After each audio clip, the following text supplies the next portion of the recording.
El Señor nos dice así: porque debiendo ser ya maestros, después de tanto tiempo, tenéis necesidad de que se os vuelva a enseñar cuáles son los primeros rudimentos de las palabras de Dios. Y habéis llegado a ser tales que tenéis necesidad de leche y no de alimento sólido. Y todo aquel que participa de la leche es inexperto en la palabra de justicia. ¿Por qué? Porque es un niño. El alimento sólido es para los que han alcanzado madurez, para los que por el uso tienen los sentidos ejercitados en el discernimiento del bien y del mal.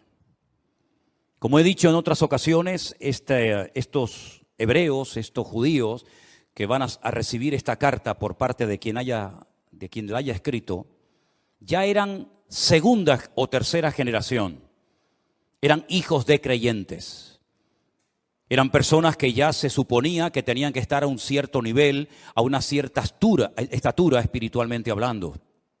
Sin embargo, algo había ocurrido en ellos que se habían quedado como los bonsáis, enanitos, pequeños, ¿verdad? Qué bonitos los bonsáis, ¿verdad? Arbolitos en miniatura, pero realmente a la hora de la cuestión práctica sirven o prácticamente de nada. El raquitismo, la falta de madurez, la falta de desarrollo como cristianos es una enfermedad que ha afectado a la iglesia a lo largo de estos últimos 2000 años. Esta carta se escribió hace 2000 años, no se escribió la semana pasada para una iglesia del tiempo actual. Vemos que la falta de crecimiento, el negarse a crecer, el negarse a desarrollarse como cristianos, ya digo, es una enfermedad que siempre, de alguna manera u otra, ha afectado a la iglesia a lo largo de los tiempos. ¿De qué depende realmente el crecimiento, la madurez de una persona? Bueno, vamos a ver, si hablamos físicamente y usted quiere tener una buena musculatura y estar en plena forma, pues tendrá que cuidarse su alimentación, tendrá que hacer algo de deporte, tendrá que abstenerse de ciertas y determinadas cosas que a lo mejor son muy ricas, pero que le van a perjudicar la salud. Si usted quisiera tener un nivel de cultura general amplio, pues tendrá que leer buenos libros, ¿verdad? Tendrá a lo mejor que hacer algún curso, ir a alguna universidad, a alguna escuela para poder aprender pues más, ¿verdad?, de lo que habitualmente sabemos. Pero espiritualmente hablando, lo más importante de todo es nuestra relación con Dios. Porque para eso vino fundamentalmente el Señor Jesucristo a este mundo. Él murió, como sabemos, por nuestros pecados. Derramó su sangre en la cruz, ocupó nuestro lugar. Pero la pregunta es, ¿solamente pretendía el Señor salvarnos? Porque pensemos un poquito. Si el objetivo del Señor fue solamente salvarnos, perdonar nuestros pecados, ¿por qué una vez que hemos entendido el Evangelio, por qué una vez que le hemos recibido en nuestros corazones como nuestro Señor y Salvador personal, por qué no nos llevó directamente a su presencia? ¿Por qué nos dejó aquí? Si el objetivo era salvarnos y ya somos salvados, ¿por qué nos dejó en la tierra? ¿Para correr el peligro de volver a pecar? ¿De volver a enredarnos con las cosas que nos tenían atados hace años? ¿Por qué correr ese riesgo? ¿Por qué correr ese peligro ahora que ya lo tienes, ahora que ya has convertido, ahora que ya has humillado y que ya es un hijo, una hija tuya? Llévatelo a su presencia. ¿Por qué lo tienes en la tierra 10, 15, 20, 30, 40 o más años? ¿Por qué? Porque hay algo que la Biblia enfatiza mucho y es el crecimiento, la madurez, el desarrollo espiritual. Y repito, eso no depende de nadie, depende de ti, de tu nivel de interés, del esfuerzo que tú hagas por tener cada día una disciplina diaria de tener comunión y relación con Dios. No estoy hablando de religión, estoy hablando de relación. Son dos cosas completamente diferentes. A nosotros nos enseñaron los principios, los dogmas, los sacramentos de una religión. Y eso es lo que teníamos, una religión. Pero sin embargo el Señor Jesucristo no vino a este mundo a traer una nueva religión o a potenciar, por ejemplo, la religión de sus padres, como era el judaísmo. Sino Él vino para volver a conectar al hombre con Dios. Porque en un principio el hombre estaba conectado, tenía íntima comunión y relación con Dios. Adán hablaba con Dios con toda libertad, no necesitaba sacrificios, no necesitaba hacer absolutamente nada. Hablaba con Dios y Dios hablaba con él y había una relación extraordinaria. Pero eso se perdió. Eso se perdió. El hombre pecó, el hombre se desconecta de Dios, queda fuera de la cobertura de Dios y automáticamente entra en un sistema, como bien saben ustedes, de sacrificios, de rituales, de holocaustos, ¿verdad? Derramamiento de sangre. Luego vino la ley, un montón de mandamientos, concretamente 613, y uno dice, pero ¿y comunión con Dios? Pocos eran los que tenían comunión con Dios. Por ahí hay uno que se llama David, que dice que llegó a ser el hombre más cerca del corazón de Dios. Por ahí hay gente como Samuel, como Moisés, ¿verdad? Como tal vez Abraham. Pero a nivel nacional, esa relación, esa comunión, esa amistad que existía del hombre con Dios, se perdió completamente. Y cuando el Señor Jesucristo vino, en una ocasión, le dijo a sus discípulos, ustedes quieren ser mis amigos. Porque si ustedes simplemente lo que quieren es que yo les trate como un maestro que le da clases a sus hijos, a sus discípulos, pues ahí nos quedaremos. Pero si quieren profundizar y si ustedes quieren ser mis amigos, yo les voy a decir qué tienen que hacer. Y les dijo, haced todo lo que yo os enseñe. Y llegaremos a cultivar y a desarrollar una relación de amistad entre ustedes y yo. ¿Cuántos en esta tarde quieren ser amigos de Dios? ¿A cuántos en esta tarde les interesa tener comunión y relación personal con Dios? Hay algunos que dicen que eso es imposible. Hay algunos que a lo largo de la historia, como un tal Spinoza, un filósofo judío, y como incluso Albert Einstein dijo que bueno, que eso de tener relación con Dios, eso es imposible. Creían en Dios, pero no creían en un Dios personal. No creían en un Dios que se interesara por tu vida, por tus necesidades, por tus problemas, por tus luchas, por tus pruebas, sino en un Dios que estaba por ahí, pero tan ocupado que búscate la vida, porque para eso yo te di un cerebro, unas piernas, un ojo, y para eso di leyes a la naturaleza, y a la hora de la verdad, pues Dios no aparece por ninguna parte. Cuando uno analiza la palabra de Dios, tanto en el Antiguo como en el Nuevo Testamento, pronto vas a descubrir que Dios quiere mucho más que simplemente una relación de Dios a criatura, sino una relación de padre a hijo, una relación de amor, una relación de confianza, de amistad. Incluso en la carta a los Hebreos, el que la haya escrito, dijo que ahora podemos tener acceso y debemos acercarnos a Dios con libertad. No acercándonos a un Dios desconocido, frío, distante, indiferente, que es imposible conocerlo, sino todo lo contrario. Es un Dios que se ha revelado y ahora conocemos que Dios no solamente es un Dios creador, como lo vemos en el Génesis, sino es un Dios que perdona, un Dios que se compadece, un Dios de misericordia, un Dios que vino a buscar y a salvar lo que se había perdido, un Dios que se humana, que se encarna, que habita entre nosotros para entender nuestras miserias, para caminar como nosotros y sobre todo para elevarnos y mostrarnos que en esta vida, aunque tengas salud, dinero y amor, si no tienes a Dios, no tienes absolutamente nada. Porque en esa antigua canción se enfatiza y se apunta a lo que todo el mundo quiere tener: salud, dinero y amor. Y como dice la canción, en el que tenga estas tres cosas, que le dé gracias a Dios. Pero ¿y si no tengo salud? Si no tengo dinero, y si en el amor he tenido muchos problemas, entonces no tengo motivos para darle gracias a Dios. ¿No tengo ninguna razón de vivir? Por supuesto que sí. En la Biblia encontramos personas que no tenían una buena salud, no tenían una buena economía y no tenían ni siquiera amor, sino todo lo contrario.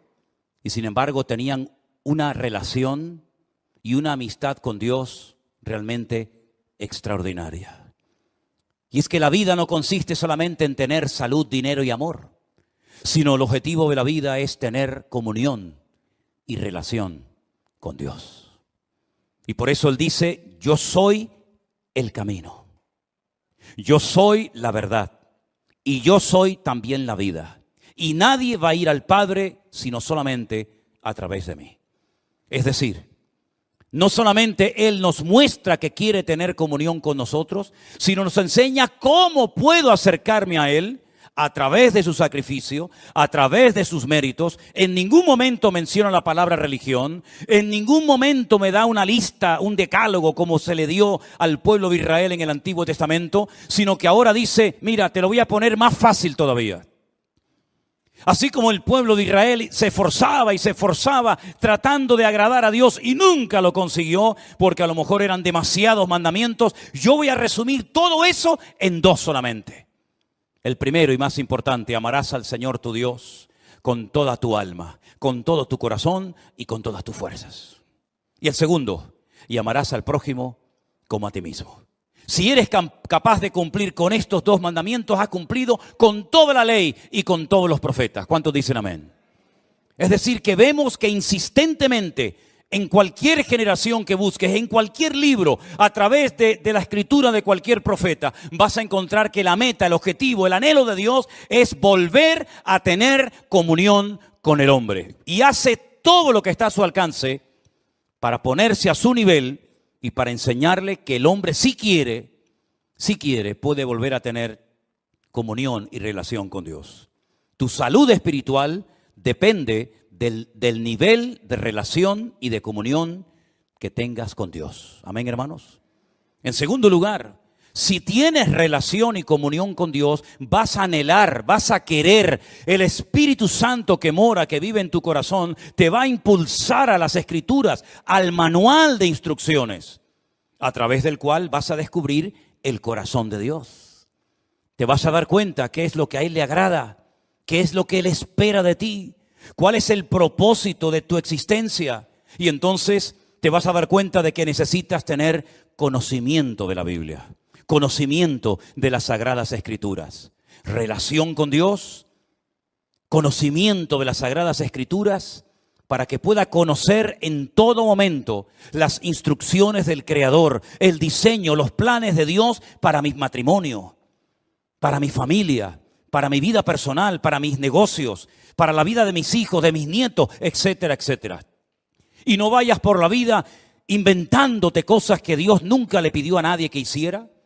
Para que no vayas por la vida tocando puertas y buscando palabra por aquí y por allá, sino que Dios te dice, toma, ahí tienes toda la Escritura. Y como dijo Pablo a Timoteo, ocúpate en la lectura. Dedica tiempo a conocer las Sagradas Escrituras, porque ellas pueden producir en ti sabiduría de Dios y pueden hacerte un hombre de Dios, de lo cual no tendrás nada que avergonzarte en esta vida. Y por si hay alguna duda, bueno, ¿qué parte leo? ¿Será esta más inspirada, esta menos inspirada? Le dice a Timoteo y por consiguiente a todos nosotros, toda la Escritura es inspirada por Dios, toda. Desde el Génesis 1:1 hasta el amén de Apocalipsis, cada texto, cada parábola, cada historia, cada profecía, todo ha sido inspirado por el Espíritu Santo para que tengas una base sobre la cual edificar tu fe y poder desarrollar una íntima y maravillosa comunión con nuestro Creador. ¿Cuántos dicen amén? Y entonces cuando tengas una óptima relación con Dios y un nivel de conocimiento de las Escrituras, va a venir solo algo que es imprescindible hoy en día para poder vivir una vida cristiana victoriosa. ¿Saben lo que es? Lo que hemos leído en esta noche. El discernimiento espiritual. El discernimiento del bien y del mal. Lo que te va a permitir tener como una especie de alarma, una especie de alarma espiritual, de sensibilidad espiritual, diciendo, eso no es de Dios. Aunque suene muy bonito, aunque a la gente le haga mucha gracia, eso no ha nacido, no viene del corazón del Señor. ¿Por qué? Porque yo conozco a mi Dios. Y yo sé que eso al Señor, a mi Padre, a mi amigo, no le agrada. Estos creyentes a los cuales se les escribe esta carta, se les llama niños, se les llama inmaduros. Se les dice en otra porción, no he podido profundizar para enseñarles cosas más profundas porque me resulta muy difícil buscar términos que ustedes puedan entender. Y no es que sean cosas muy profundas y difíciles de entender, sino como dice aquí, os habéis hecho tardos para oír. Porque no es lo mismo explicarle a un niño una cosa que explicarle a un hombre de 20, 30 o 40 años lo mismo. Tienes que cambiar el lenguaje, tienes que hablar en una terminología, en una forma diferente. ¿Por qué? Porque es un niño y no te va a entender. Y eso es lo que está diciendo el autor de la carta a los Hebreos. No les puedo explicar cosas profundas porque no habéis crecido, os habéis quedado estancados. Estáis en los primeros rudimentos de las palabras de Dios. Todavía estáis con la leche y no con el alimento sólido. Y por eso ustedes no han desarrollado, no han ejercitado el discernimiento del bien y del mal.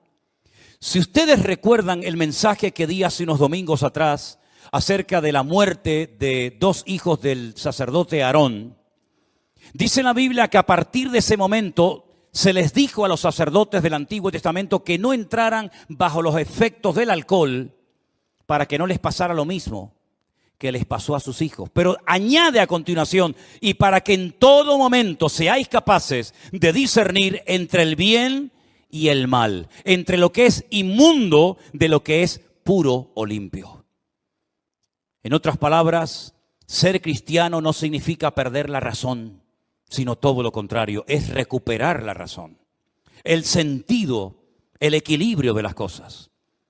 El apóstol Pablo, cuando le escribe a los romanos en una de las cartas tal vez más hermosas y profundas de todas las que se encuentran en el Nuevo Testamento, dice que Él es nuestro culto racional. No perdemos el control, no nos disparatamos, no nos volvemos locos cuando nos convertimos a Cristo, sino todo lo contrario, recuperamos la cordura que el mundo y el pecado nos arrebató cuando estábamos fuera de la voluntad de Dios y de sus caminos. El raciocinio, el poder razonar, el poder discernir entre lo que es de Dios, lo que no es de Dios, lo que le agrada, lo que no le agrada, eso viene, dice, con la práctica, con el uso, se desarrollan los sentidos. Y busqué qué quería decir el autor de la carta cuando habla de los sentidos bien ejercitados, y precisamente habla de los sentidos de la vista, del olfato, ¿verdad? Del tacto. Cuando alguien ve algo dice, eso no es de Dios. Todo el mundo lo aplaude, todo el mundo lo admira, todo el mundo le imita, pero eso no es de Dios. Cuando la gente oye una conversación, dice, esta conversación no es de Dios. Porque esto, en vez de traer edificación, lo que aquí estamos es criticando y cuestionando a una persona que ni siquiera está delante para poder defenderse. Esto no es de Dios. La Biblia dice que las malas conversaciones corrompen las buenas costumbres. Entonces te desarrollas, creces, maduras como cristiano de tal manera que puedes discernir con tus propios sentidos naturales lo que agrada a Dios y lo que le desagrada a Él. Pero todo eso viene primero de tu relación con el Señor. Por cierto, ¿cómo está tu relación con Dios? Si es que la tienes, que espero que sí. Dice que tenemos acceso, tenemos entrada al Padre. ¿Tienes relación con Dios? Porque a lo mejor lo que tú tienes es el hábito, la buena costumbre de venir al culto, de escuchar la palabra de Dios por internet o aquí en persona. Y está bien, pero eso no significa de que tú tengas comunión con Dios. Hay gente que vive de los cultos, pero no porque tengan una comunión con Dios. Hay gente que el conocimiento que tiene es por lo que han oído. Claro, te han oído tantos sermones, tantos años, y ahora por aquí y ahora por allá, que tienen un cierto conocimiento, pero la Biblia no saben ni dónde la dejaron, y la perdieron hace 20 años, y aún no la han encontrado. Entonces tú no puedes depender simplemente de un culto 1 o 2 veces a la semana. Tú no puedes depender de que haya un señor llamado pastor que predica la palabra de Dios desde este púlpito, ¿verdad? Y entonces a través de él, pues tú aprendes lo que sabes. Bueno, eso está bien, pero tú tienes que desarrollar tus propios hábitos de lectura diaria, ¿verdad? Y por eso quiero recordarles a los hermanos de la iglesia que yo les he mandado por el WhatsApp de la iglesia el curso de Isaías para que ustedes mismos de una forma autodidacta lo puedan hacer en sus propios hogares, para que no dependan única y exclusivamente de las reuniones, de los cultos, sino que ustedes puedan también acostumbrarse a buscar la Biblia, a orar, a aprenderse textos de memoria, a estudiar la palabra de Dios, porque ya sabemos que las cosas pueden cambiar en cualquier momento. No olvidemos que ahora va a ser 3 años, 2 años y pico, nadie podía congregarse en las iglesias. ni siquiera en esta.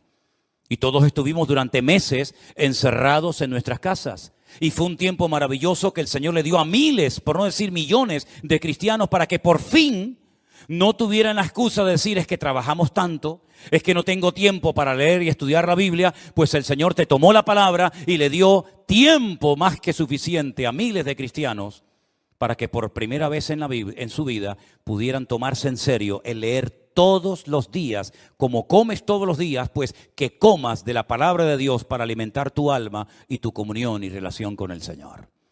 Son hábitos que a lo mejor algunos no tienen la costumbre, pero si te acostumbras, le vas a hacer un gran favor tremendo a tu vida espiritual y vas a cuidar de esa manera tu salud espiritualmente hablando. En 1 de Timoteo, el capítulo 4, desde el versículo 1 en adelante, hay unos versículos que yo quisiera leer en esta tarde y pedirles que presten atención, porque en este texto, en estos versículos, vamos a encontrar en primer lugar una información, unos datos que Pablo le da a Timoteo, y a continuación lo que tiene que hacer ante la información que recién acaba de recibir. Presten atención. 1 de Timoteo capítulo 4, versículo 1. Pero el Espíritu dice claramente que en los postreros tiempos algunos apostatarán de la fe, escuchando a espíritus engañadores y a doctrinas de demonios. ¿Entendió este versículo usted? ¿Lo entendió? Si el Espíritu, Dios, el Señor ha hablado claramente diciendo que en los postreros tiempos. ¿Y esos tiempos cuáles son? Ya estamos en los postreros tiempos, ¿verdad? En los tiempos finales, algunos, no todos, gracias al Señor, apostatarán, abandonarán la fe, darán marcha atrás. Conocieron, pero no quieren continuar. Se enfriaron, se apartaron, se alejaron, se enfadaron. Póngale todos los adjetivos que usted quiera. La cuestión está que dice que apostataron. Ya no están en el camino. Estuvieron, pero ya no están. Han apostatado, han dado marcha atrás, han renegado incluso. Y dice, y escucharán a espíritus engañadores y a doctrinas de demonios. Ahora, ¿cuál es el mejor lugar, la mejor plataforma para enseñar falsas doctrinas? Voy a ponerles algunos ejemplos. Nosotros vivimos o tenemos la iglesia a muy pocos metros del estadio de fútbol. Ese estadio no se utiliza para reunir a la gente los días que hay partido de fútbol para enseñar Biblia en mano falsas doctrinas. El objetivo de ese estadio de fútbol es jugar al fútbol. Es decir, no se hace un culto con el objetivo de adoctrinar a la gente de una forma antibíblica. Si usted va a un teatro, si usted va a un cine, hombre, puede ver alguna escena, puede haber algún momento en la película, en el teatro, que digan algo, que hagan algo que no es bíblico, pero el teatro, ¿verdad? El cine no es un lugar creado y diseñado específicamente para enseñar falsas doctrinas a la gente. Entonces, ¿cuál es el mejor lugar, la mejor plataforma para que el enemigo en un momento determinado pueda enseñar falsas doctrinas a la gente? Las iglesias.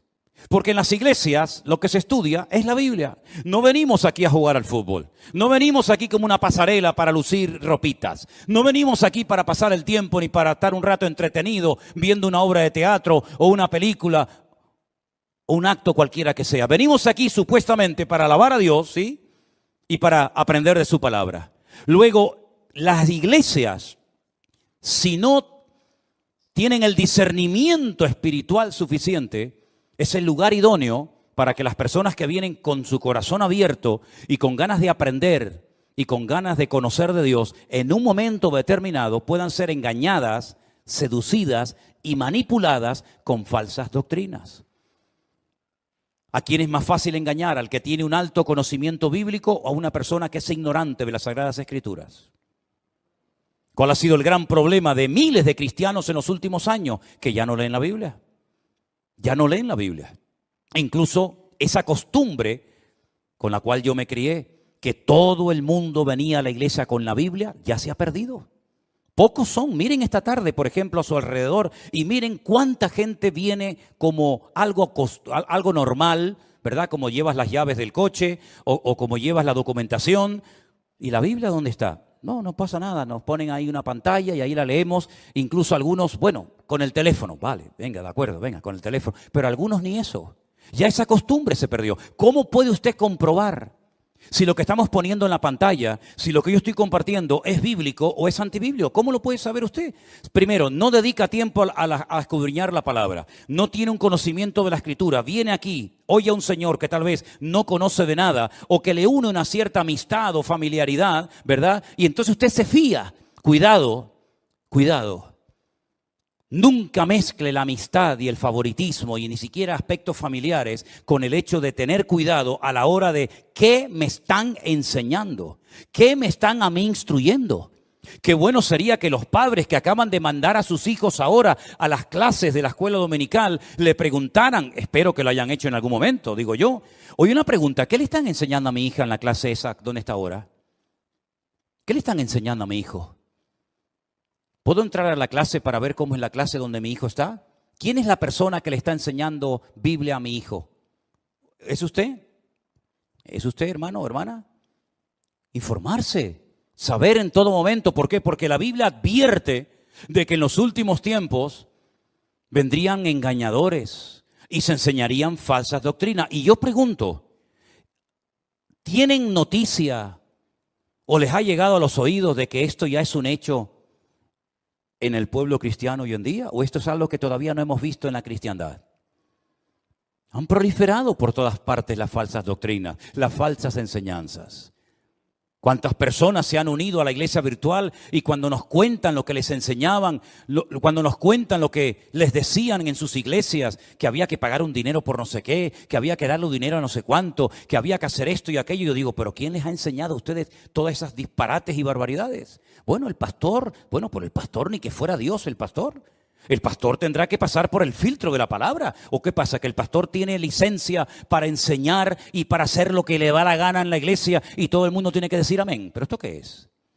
Entonces la palabra de Dios dice, cuidado porque en los últimos tiempos vendrán falsos cristos, falsos profetas, falsos maestros, falsos apóstoles, falsos pastores. Es que está más claro que agua.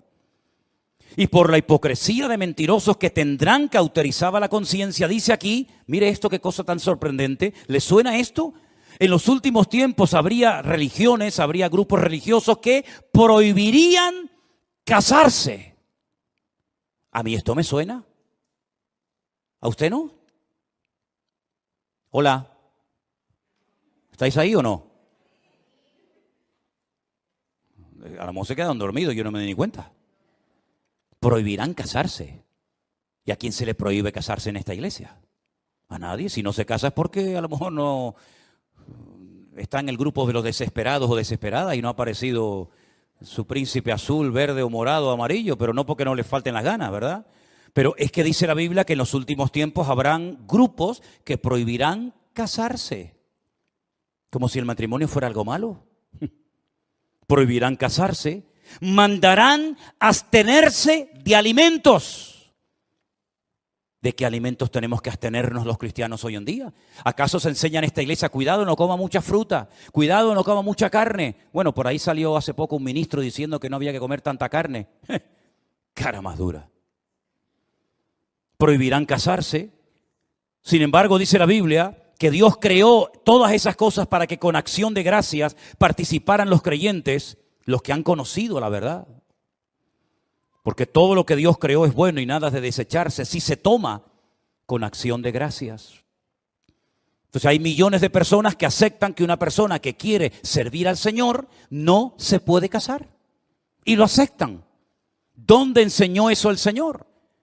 Pero no dicen que Pedro fue el primer papa. ¿No dicen por ahí? Y una pregunta, ¿y no le sanó el Señor a Pedro a la suegra? Porque yo veo en los evangelios que un día Cristo entró a la casa de Pedro y la suegra estaba enferma. Y el Señor le sanó a la suegra. No creo que por eso la haya negado, ¿no?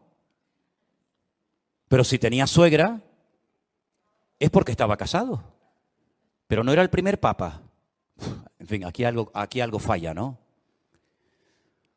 Porque por la palabra de Dios y por la oración es santificado. Ante esta información, ante este mensaje de alarma, de advertencia, Pablo le dice ahora a Timoteo, versículo 7, desecha las fábulas profanas y de viejas. Ejercítate para la piedad. Versículo 13, ocúpate en la lectura, la exhortación y la enseñanza. Versículo 14, no descuides el don de Dios que está en ti. Versículo 15, ocúpate de estas cosas, permanece en ellas. Verso 16, ten cuidado de ti mismo y de la doctrina. Y también dice, persiste en ello, pues haciendo esto te salvarás a ti mismo y a los que te oyeren. En otras palabras, hay que hacer algo. Vienen falsas doctrinas, vienen falsas enseñanzas, pero nosotros sabemos por el crecimiento, por la madurez, por el desarrollo espiritual, por la relación con el Señor, sabemos lo que viene de Dios y lo que no viene de Dios. ¿Cuántos dicen amén, hermanos? Pero es su deber. No es mi responsabilidad que usted sepa mucho de la Biblia. ¿De qué sirve que yo quiera que usted crezca y madure si usted se niega a crecer? ¿De qué sirve eso? ¿Se puede obligar a una persona a crecer o a madurar cuando ésta se niega y ha decidido quedarse como está y no esforzarse por crecer espiritualmente hablando? Hermanos, hay gestos, hay cosas que los niños hacen y se les permite, se les tolera. ¿Por qué? Porque son niños. Son niños. No vean ustedes cuando Adriel empieza a soltar gases. Oye, no se corta, no dice, ay, perdón, abuelo. Ay, perdón, abuela, se me escapó. Él no se corta un pelo, él, ala, venga, pierna suelta. ¿Qué le parece? Hay niños que se chupan el dedo. Hay niños que se hacen pis encima. Hay niños que les entra, como decimos por aquí, una perreta de estas que dice, ¿pero qué le pasa? Y venga a llorar, y venga a llorar. Y hay cosas que a los niños se les tolera, se les permite. ¿Saben por qué?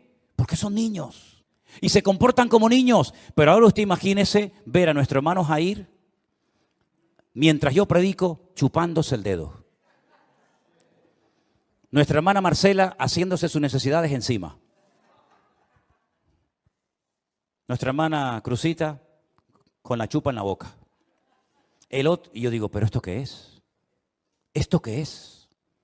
Nos daría vergüenza, ¿sí o no? Sí, pero hermana, ¿qué está haciendo? Hermano, córtese un poco, que le están oyendo, que le están viendo toda la iglesia. Porque ya no son tolerables, ya no se ve bien. Cosas que hacen los niños, ya en los adultos no se pueden hacer, hermanos.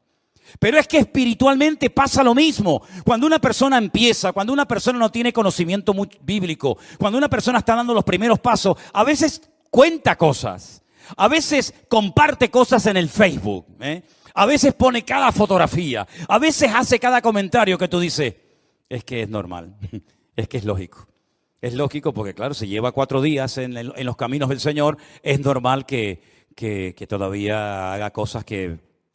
Pero cuando yo era niño, dice Pablo, hablaba como un niño, pensaba como un niño, me comportaba como un niño. Mas cuando ya fui hombre, dejé lo que era de niño. Es decir, los niños se enfadan por cualquier cosa. ¿Se dan cuenta de eso? Se enfadan y a los 10 minutos otra vez son amigos. Y a veces los padres son tan tontos que se ponen peleados entre los padres y después los hijos en 5 minutos ya son amigos otra vez. Y los padres se distanciaron el resto de su vida. ¿Qué te parece? Hermanos queridos, es tiempo de dejarnos de chupar el dedo. Es tiempo de crecer, es tiempo de madurar, es tiempo de desarrollar el discernimiento espiritual por la práctica, por el uso. ¿Y saben algo que el Señor te va a dar para madurar y para crecer? Y lo está haciendo, oportunidades. Aprovecha todas y cada una de las oportunidades que el Señor te da para servir, para madurar y para crecer. Valora todo lo que el Señor está haciendo en tu vida y recibes cada día y cada semana. Sé selectivo, ¿verdad? No te voy a dar una lista, mire, si usted viene a esta iglesia, esto y esto no se puede hacer, esto es lo que tiene que hacer. No trabajamos así. Queremos trabajar con gente adulta, con gente que diga, bueno, ¿qué tengo que hacer? Dígame, ¿qué tengo que hacer si yo quiero convertirme en un buen cristiano? Mire, ¿no tiene Biblia? No. Margarita, dele una Biblia. Usted va a comenzar a leer la Biblia por aquí y por allá y la va a leer, y cuando no entienda algo pregunte, y si no entiende una palabra la busca en el diccionario, y así va usted a comenzar a descubrir un mundo de verdades tremendas que lamentablemente no nos enseñaron. Nos enseñaron que los que quieren servir a Dios no se pueden casar. Si son mujeres, no se pueden casar. Y si son hombres, no se pueden casar. Pero yo ahora me encuentro en la Biblia que una de las señales de los últimos tiempos es que le prohibirían a las personas casarse si quieren servir al Señor. Entonces, ¿en qué quedamos? ¿Es bíblico? ¿Está bien o está mal? Ahí tiene usted una verdad revelada. Nos dicen, para pedir el perdón de tus pecados tienes que ir a un hombre y contarle todos tus problemas, todos tus pecados, y entonces ese hombre te perdona. Bien, vamos a la palabra de Dios y encontramos que solamente Dios puede perdonar los pecados al ser humano. Nadie, ningún cura, ningún pastor, ningún reverendo, ningún rabino, nadie tiene la capacidad de perdonarle los pecados a otra persona. Otra verdad revelada. Encontramos que cuando una persona se muere, su cuerpo lógicamente va a la tumba y se queda, pero dice la Biblia que su parte que viva, su alma, su espíritu, o se va a la presencia de Dios o excluido eternamente de la presencia de Dios. Sin embargo, nos enseñaron que había 4 lugares: cielo, infierno, limbo y purgatorio. Y ahora otra verdad revelada: no hay 4, hay 2. Y así una detrás de otra y una detrás de otra. Y llega un momento en el que usted tiene que pararse y decir: Dios mío, ¿cómo es posible que este libro, tu palabra, que lleva escrita miles de años en este país, se les prohibiera a la gente leerla bajo pena de muerte? Es que eso es historia de España, esa es nuestra historia negra. En este país se quemó a la gente, en este país se mató a la gente por el delito de leer la palabra de Dios y por el delito de llevarle la contraria a una institución, a una mega estructura que enseñaba cosas antibíblicas en vez de ceñirse a la palabra de Dios. Entonces, mis queridos hermanos, ser cristiano no es algo con lo que ya nacemos, nos ponen el cuño, el sello, ¿no? Ya, miren, esta tarde hemos orado por Adriel, pero Adriel tendrá que aceptar al Señor el día de mañana. ¿De qué sirve de que su abuelo fuera pastor?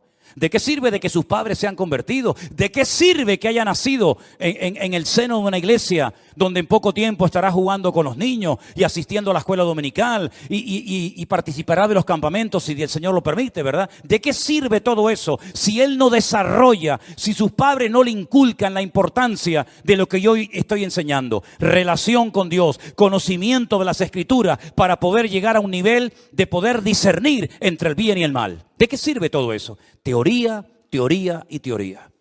Y usted lo que necesita es dejarse ya de cuentos, dejarse de teorías, de buenos planes y de buenas intenciones y decir: Señor, yo quiero cambiar, yo quiero crecer, yo quiero madurar, yo no quiero estar hoy súper animado porque tú me has hablado, tú me has bendecido, y mañana lunes si te encuentro por la calle vas a estar hecho polvo. ¿Por qué? Porque tu mujer no sé qué, porque tu hijo no sé cuánto, porque el marido no sé. Y así no puedes vivir, querido hermano.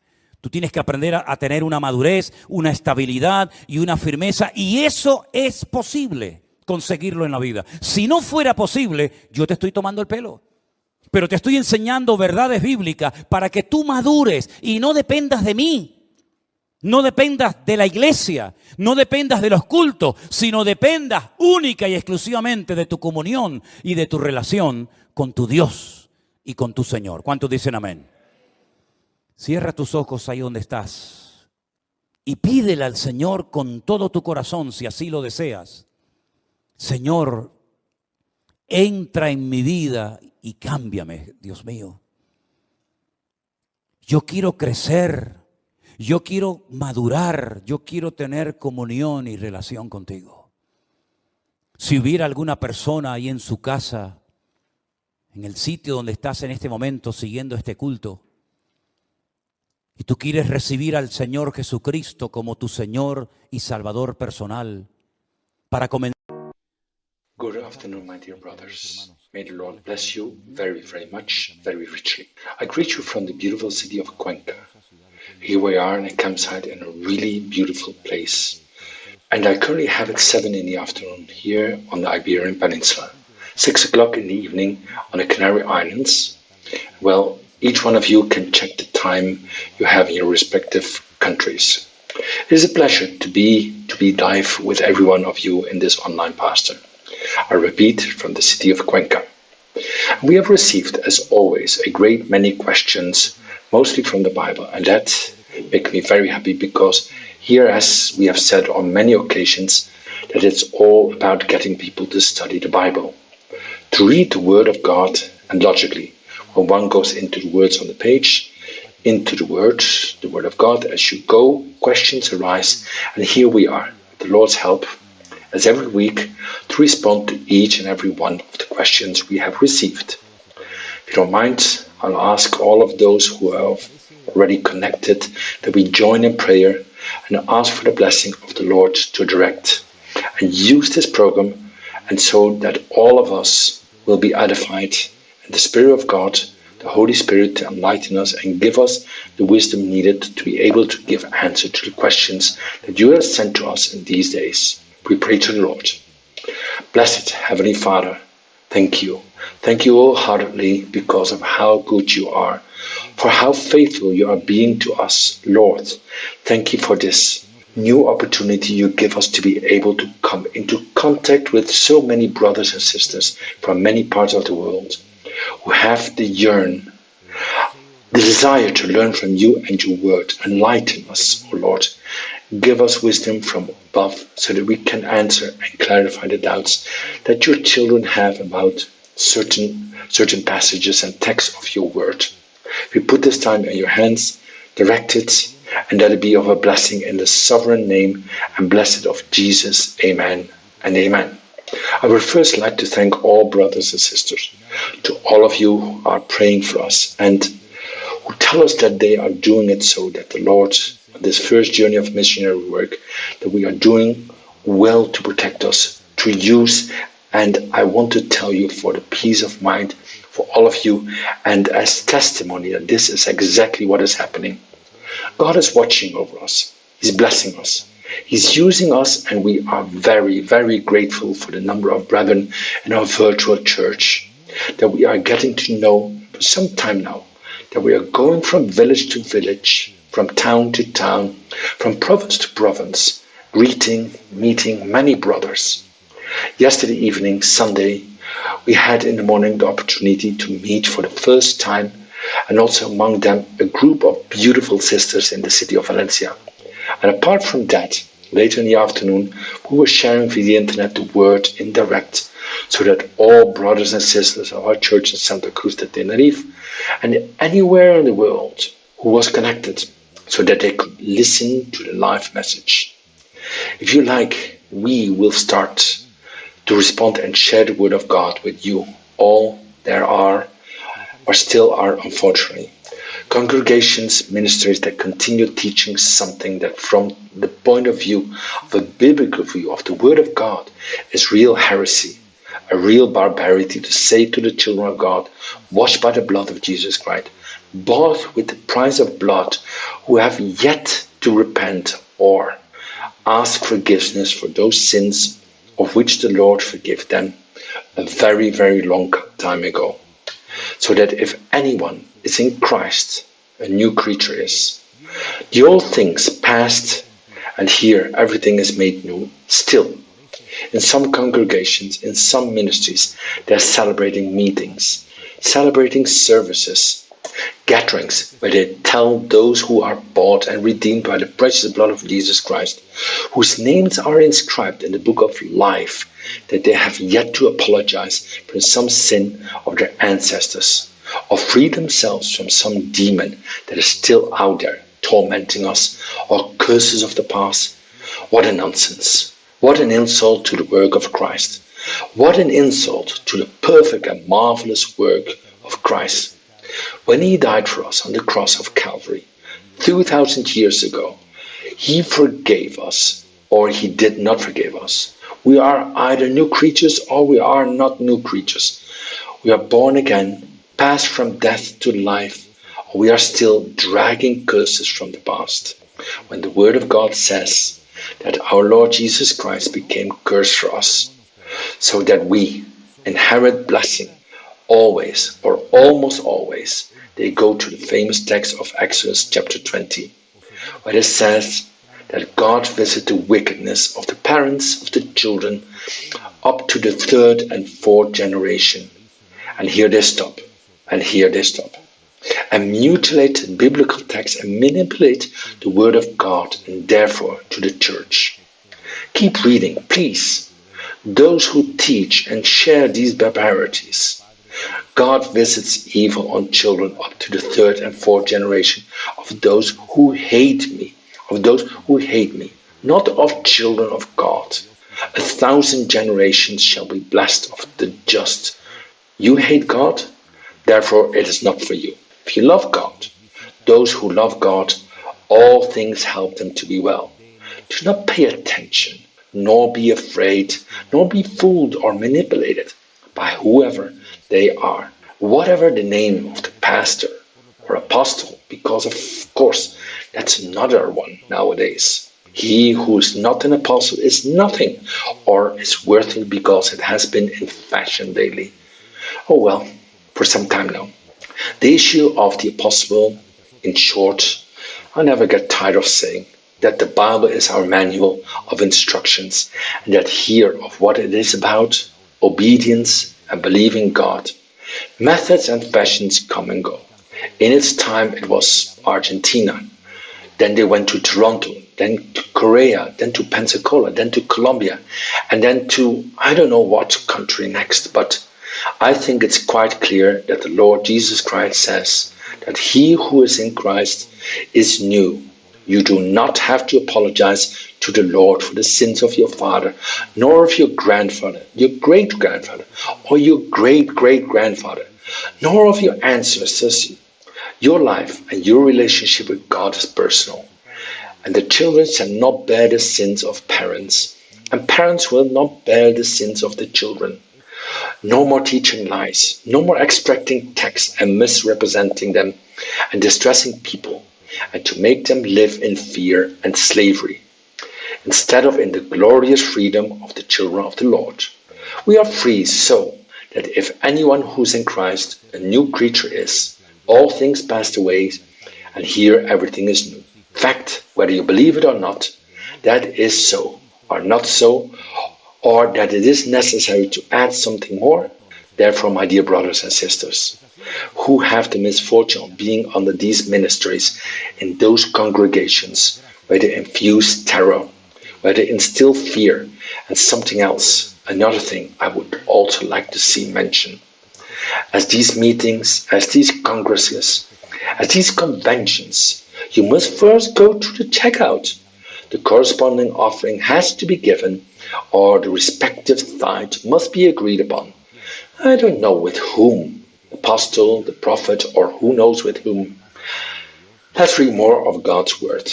Let's believe more in God and in his word, and stop manipulating the people, and to stop deceive us. No longer deceive us with these human methods, these pyramid schemes. The only thing they are trying is to make life difficult for people, rather than helping people to be free, to enjoy their life, their relationship. The Lord stressed out people, numbers of families broken because they are all day long involved in activities, forgetting to attend to their husbands, their wives, children. In short, to their families, when the number one, the main thing alive is our God. Second, family. And thirdly, God's work. How many have lost their children? How many have lost their children for attending God's work, for attending someone else's vineyard and neglecting mine? If you win the whole world and you lose your children, I don't know with what moral authority some people climb on the pulpit to tell others what they have to do, when they at home have not lived and are not experiencing the God helps us to take care of us, using our influence, our pastoral authority to be teaching people things that are not.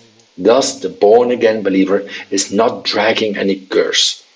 If your father was an alcoholic, your grandfather was a murderer, or your ancestors were criminals, that's not your business. Christ has cleansed you. Christ has transformed. Christ is with you, and no one will be able to cope with you. Every day the Lord protects you.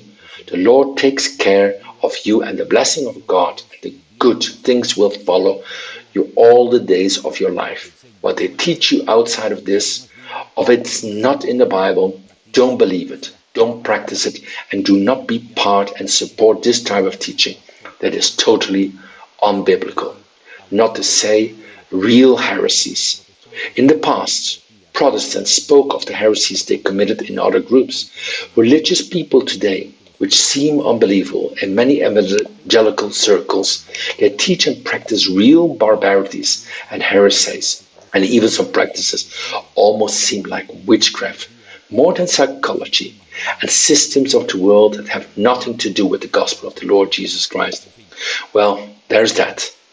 On the other hand, some people, yes, a group of people, tell me, even though the question is asked by one person, but represents a group, tells me what difference between this figure of diction called type, though the Bible talks about a figure or shadow. Good. We are talking about practically the same thing. In our language, Spanish. Spanish is a tremendously rich language and broad in terms of adjectives, so that both when we read the figure of speech, for example, the lamb in the Old Testament sacrificing on the altar is a type of sacrifice of Christ. The tabernacle in the Old Testament is full of types of shadows, figures of what will occur in the future in the figure in the person of our Lord Jesus Christ. We are therefore talking about virtually the same type of shade, figure, David, because they are not only utensils, not only animals, but also not only things. But there are also people who, in a sense, we can see in them a type of Christ. For example, Joseph, rejected by his brothers and then exalted to levels, blessings the whole world. We also have the case of David and others, Old Testament characters. Thus, we are talking about practically the same thing. On the other hand, there's also a brother who asks us about chapter 10 of the Gospel according to St. John. Let's read. If you have your Bible at hand and want to read with me the portion, that would be very good.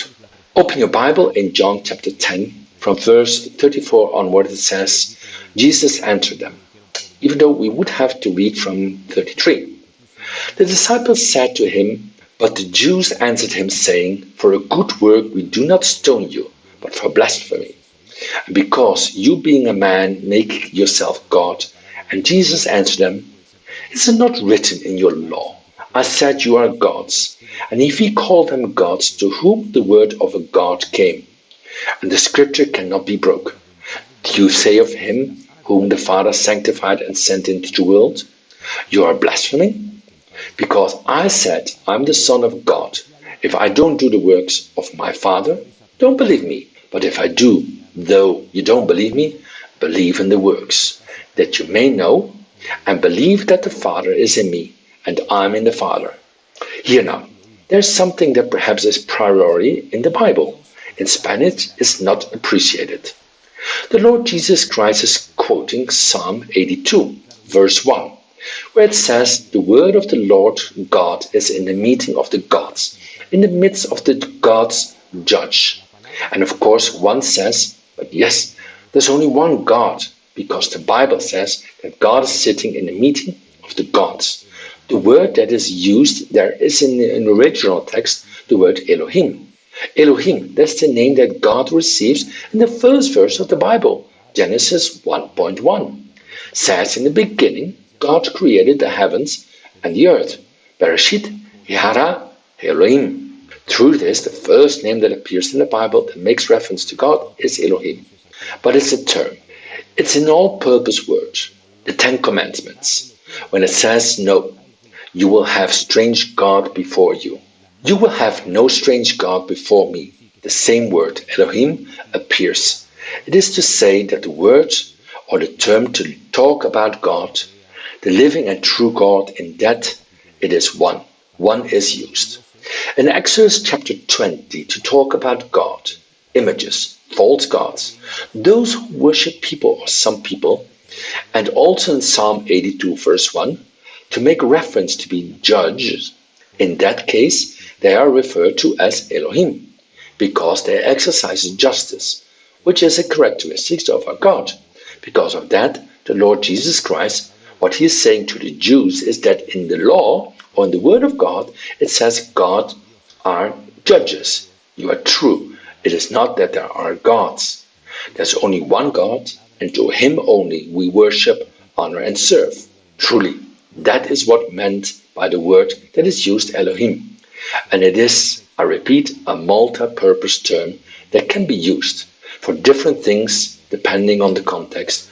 One has to realize logically, in the original text, what is referred to, referring to the living God, to false gods, carved images, to the judges, and to Lord Jesus Christ, logically.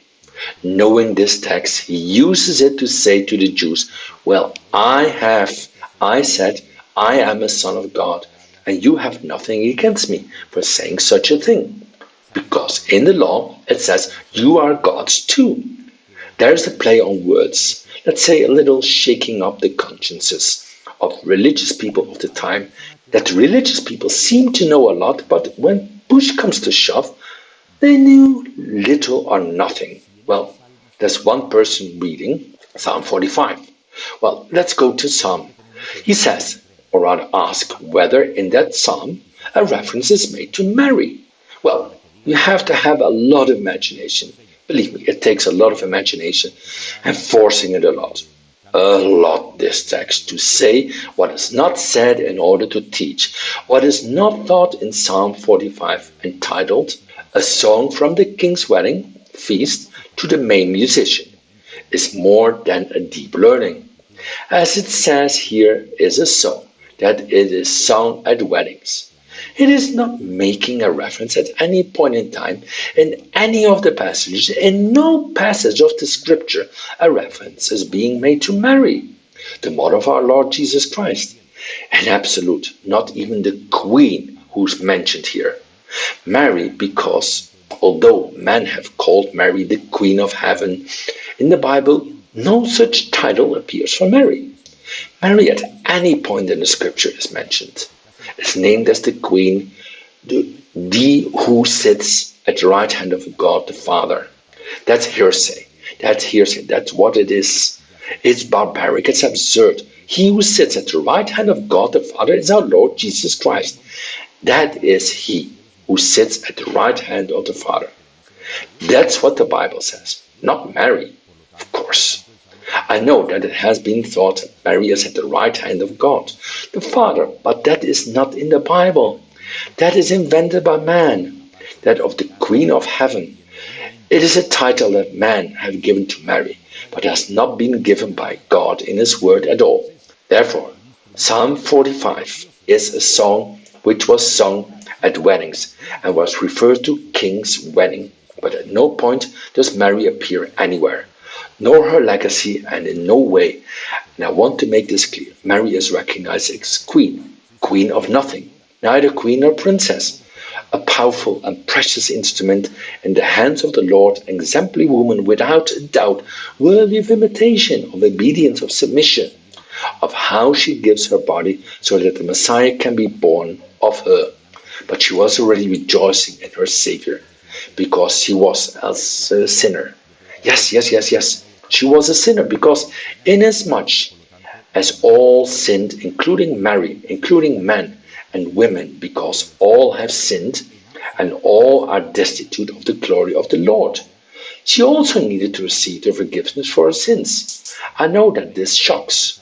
I know that this collides head-on with the teaching that some have received in their earliest childhood, but forgive me, I have to teach the Bible, not what some would like me to teach.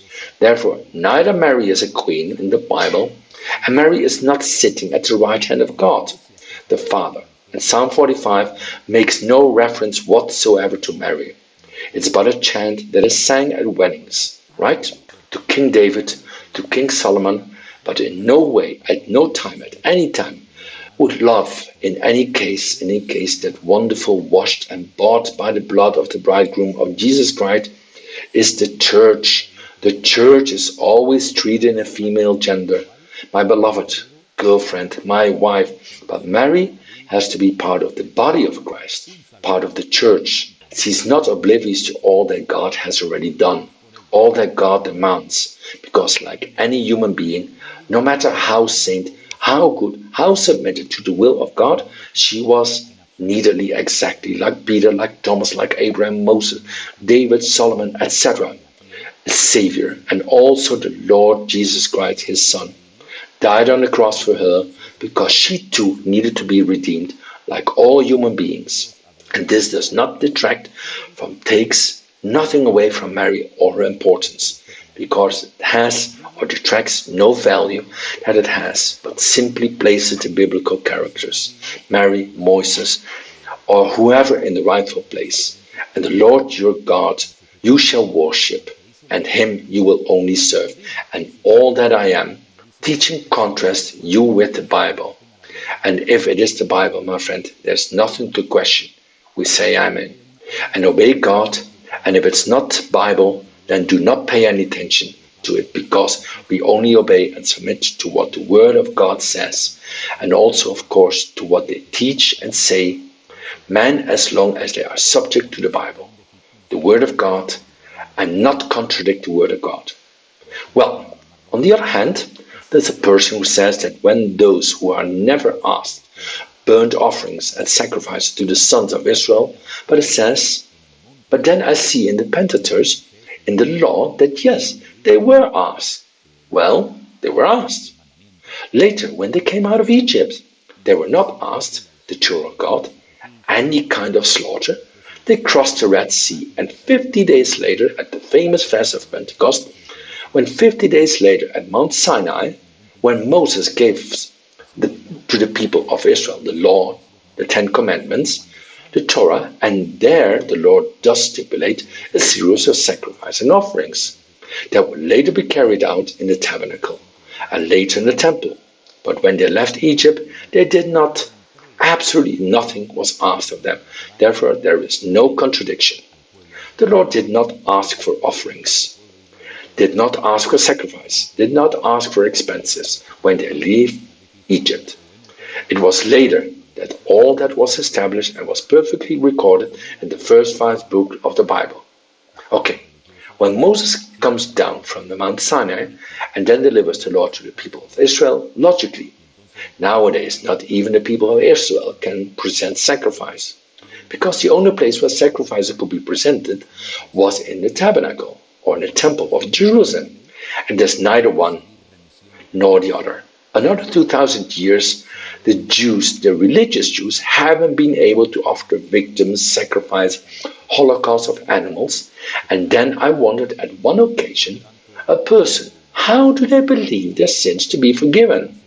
It's very interesting, this question, because the only way to honor the law of receiving referral from sins was by shedding the blood of animals. If they can no longer do so, and do not believe in the New Testament, and do not accept that Jesus is the Messiah, will have in no man's land. So here, the only solution left is accept that the Lord Jesus Christ occupied our place on the cross of Calvary, dying for our sins by pouring out his precious, powerful and blessed blood, and cleansing us from all sin, so that let us live in the glorious freedom of the children of God. And go back to what I said at the beginning of this program. Let's teach the people of God, to the brethren, the children of God, to live, to enjoy the freedom we have in Jesus Christ. Do not teach things that bring fear and terror and insecurity in the children of God, but to the contrary. The happiest, most confident, most satisfied, most fulfilled people in life have to be us, Christians, the children of God, because for that Christ died on the cross, to take us from glory to glory, from victory to victory, and from blessing to blessing. Ask someone why God chose the people of Israel. Interesting question indeed. It was not the best village. Nobody wanted them. There were a handful of slaves in the nation, foreigners in Egypt, and the Lord loved them. The Lord chose them not because they were the best, but perhaps because no one would buy them, because nobody wanted them. But the Lord, the divine and the least appreciated ones, is the one he chose to shame the wise men and this world, And the people of Israel, when they were in Egypt, were not at their best at the time. Contrary, they had lost their freedom. They had, in the time of Joseph, become slaves to be a terrible Pharaoh. A time, a few very hard centuries, where many lost their lives, slaving from sunrise to sunset, without any rights or entitlements whatsoever, opportunity to enjoy life. God fell in love with them. He bought them. He redeemed them. He took them out. He brought them to the promised land. And many times they were not as faithful, as grateful as they should have been. Soon turned away from the path of the Lord God, who had bought them and redeemed and turned them behind the Baals, and worshipped every idol in the world. Milcom, Chemos, Baal, Ashtaroth. So many images, but God was always behind them. God was always looking for them. God was always sending prophets. Some were killed, others stoned, until finally he sent his only begotten Son into the world, the real Messiah. And he also was rejected. Not all, but many of them do. It's the eternal question, not why God loves a nation so much, who have not paid him many times as it should have to have reciprocated God's love. But so is our God. So in our God we reject him and he loves us. We turn our back on him and he's looking for us. We turn away from his ways and grow cold, and he always sends something to someone who shake our consciences so that we return to the blessed love of God. Blessed faithfulness of the Lord, who forgives, lifts us up, restores us, and gives thousands of opportunities for you to serve him and for us to honor him. And we also bless the people of Israel, that with all their faults, God loves them and has a covenant, has an eternal covenant with them, and whether or not they are going to end up accepting the Messiah, because as I was talking to my wife Elena on the road, I told her a lot caused them to uproot from their hearts. The people of Israel's the tendency of idolatry, right?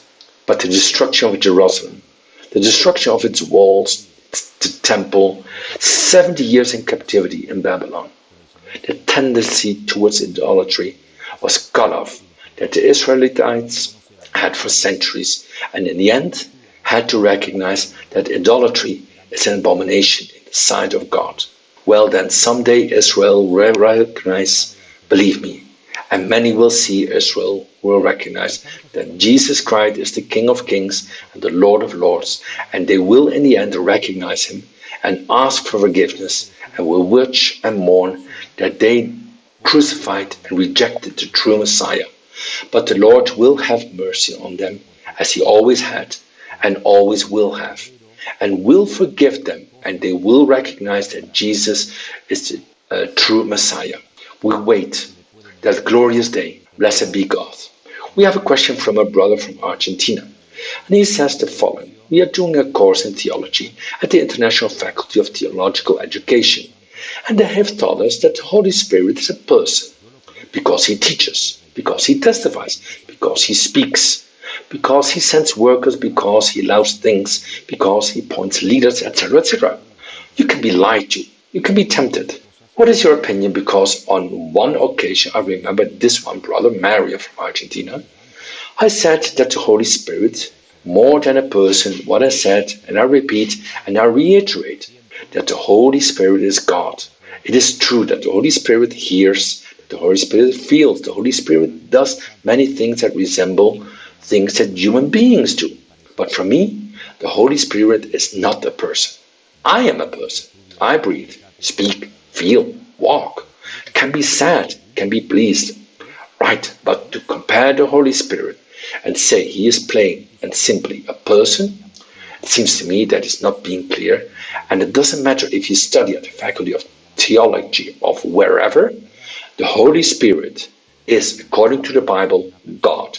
He is called the Holy Spirit. He's called the Spirit of God, called the Spirit of life, the Spirit of adoption, Comforter, is called the Spirit of truth. But to say that the Holy Spirit is a person, because then by the same token I could say that since the Holy Spirit is a person who is limited in space and time, because a person cannot be in two places at the same time, if the Holy Spirit is only a person, he will be tired, have to sleep, have to eat, breathe.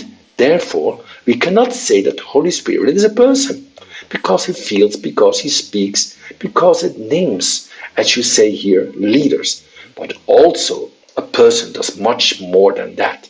So, to limit, let us say, the Holy Spirit to the adjective person, for me that is not correct. I reiterate what I have said, what I said today. The Holy Spirit is God who does things that are typical of people. I agree, but he is much more than a person. Glory to God that he is much more than a person, because a person cannot be everywhere at the same time. The Holy Spirit, yes. When I go to the Father, I will pray to the Father that he may send you the Comforter, so that he may be with you forever and ever. The Holy Spirit was with Peter, Thomas, Santiago, John, Paul, with me, with you, thousands and thousands, millions of siblings at the same time. That cannot be done by one person. The Holy Spirit is permanently everywhere with all the children of God. Our bodies are the temple of the Holy Spirit, and a person cannot be everywhere at the same time. Therefore, the Holy Spirit is God. If some want to say that it's good that the Holy Spirit is a person, because I'm not going to argue with you. No one who has such a stance, shall we say, theological or the personal opinion, but I reiterate myself. I believe that the Holy Spirit is God, and I give glory to God, worth redundancy, that the Holy Spirit of God, because if he wasn't God, if he would simply be a person, we are in trouble, because people can be here today and tomorrow not. But the Holy Spirit will be with us every day, always, because he dwells within our hearts. And for the sake of that, he can reveal to us things about the future. That's why he accompanies us, comforts us, encourages us, strengthens us, guides us, because he is God. And from the beginning it was. And no person had been in the Garden of Eden, in the Garden of Gethsemane, in the upper chamber, in the desert, in the churches. No person can be in every of those parts at the same time. But the Holy Spirit was there in Genesis chapter 1. The Spirit of God was there. He was taking an active, direct part in the creation of the universe, of the earth, right? And has always been and will always be, because he is eternal, because he is God forever and ever, for the centuries. Amen. Blessed be the Lord, dear brothers and sisters. As today's conclusion of this program, I would like to tell you that what is important in the life of a Christian is to know God, serving God, searching the Bible of the Holy Scriptures. And in that way, we are going to avoid being cheated, that they will teach us false doctrines, because the false doctrines, false prophets, false teachers in some evangelical circles have an extraordinary platform to introduce their venom and thus bring to the fickle souls and those with little biblical knowledge and those with little biblical stability in the Lord to ruin by that in these end times, where false teachers will be abound, false apostles, false messiahs, false anointed. How important it is to be filled with the Word of God, so that in that way we do not say amen to all that is said, so that we do not swallow everything that is being said, but that we can say that is not of God. And I once said that we should imitate a little bit those Jews of Berea, who, if you search the scriptures every day, see what Paul thought them was really like that or not like that. It's not like the one who once wrote to me, and he said to me, it's not that we don't have to be as those of Berea, because everything was questioned. Nothing further, but nothing further from the truth. We have to. Searching the scriptures is our duty, is our obligation. And as pastors, we have to tell the people, bring your Bible to church. Check whether I preached from the pulpit is biblical. If what we do in the camps, if what we do in the meetings, if what some people do in retreats at conventions, check it with the light of the Holy Scriptures. And have the freedom to tell him, excuse me, what you said, what you are doing is not biblical. It's not correct. Have you ever wondered why you preach what you preach? What you do? Why you believe what you believe? Don't you think that your whole life you've been looking for some kind of magical wand, system, method that will bring explosive growth to your church and thus be an important and renowned person? Because you can boast of having and having? Well, I'm more than to have. What I prefer is to be, because you can have big churches, you can have a ministry recognized before man, but the important thing is that we are recognized before God. Because many are great before man, but before God, says the Lord, that someday, at some point in time, the Lord would say to more than one, "Part from me, ye work of iniquity. I have never met you, even though you present me your CV in your name. We did this in your name. We did that." The Lord will say, "I personally do not know what you're talking about. I never met you, so keep an eye on that patch. We will discover the word of God. We will not let's move away from it. And the Lord thy God shall thou worship, and him only will serve, and not the man, not the pastor, not the reverend, not the one of the moment. But we only follow God." And at that moment, when you are up there preaching the word, call yourself a pastor, reverend, apostle, I don't care. With the issue of titles, I've never had no problem, nor do it interest me. But at the moment, when we see a person who departs from the word of God, who practices things that may give us success to some people out there in other countries, to me it's the same. What is done in other countries, what I'm interested in is what the Lord teaches me and asks me in his word to do. And you can have success in some things. And yes, no doubt that some things of the world are very successful. But that does not mean that they have the backing and God's blessing. Because not all prosperity comes from God. Watch out for this. Not all prosperity and not all growth has been produced by the Lord. Be careful with that. Let's not be naive and fall into traps. Yes, of course it works. Drug dealers also earn money. A lot of money. And that doesn't mean that it has the backing of God. And the trafficking in human beings, prostitution, and many things, terrible things that are done out there work. And they give a lot of money, millions. But we are not going to prostitute, nor are we going to make a big deal of material things, but correct and adequate use. Because having the support and cover, we are happy with this. And no one who militates is entangled in the business of life, because it is, believe me, that I have already met a few of them today, who have become entangled in the business and have ended up in ruin.